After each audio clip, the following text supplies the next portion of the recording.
मुझे जब से होश आई है तब से पाल रहे। 35 साल तो हो गए, ज्यादा ही हो चुके हैं। इससे पहले मेरे बाबा ये पाला करते थे जी। अल्हम्दुलिल्लाह हर साल एक ईद से दूसरी ईद तक तकरीबन मेरा ख्याल में कोई जब से होश संभाली तब से पाल रहे हैं अल्लाह की रजा के लिए।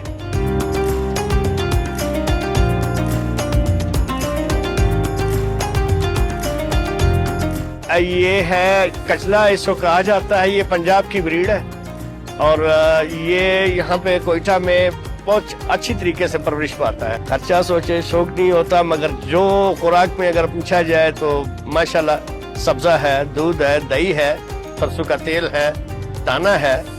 ये इसे तकरीबन 12 घंटे तो लाजिम लेना पड़ता है। 12 घंटे रेस्ट, 12 घंटे खुराक। जब कुर्बानी कर रहा होता हूँ तो फिर घर में सारे कहराम होता है, सब रो रहे होते हैं, बच्चे बड़े बूढ़े जितने भी होते हैं। यहाँ तक है मेरे जो हमसाए में छोटे मासूम बच्चे हैं वो भी गरीब रो रहे होते हैं कि हमारा शेरू जा रहा है या हमारा बिल्ला जा रहा है। वो प्यार से रोते हैं, फिर गले लग लग के इनसे फिर सब रो रहे होते हैं।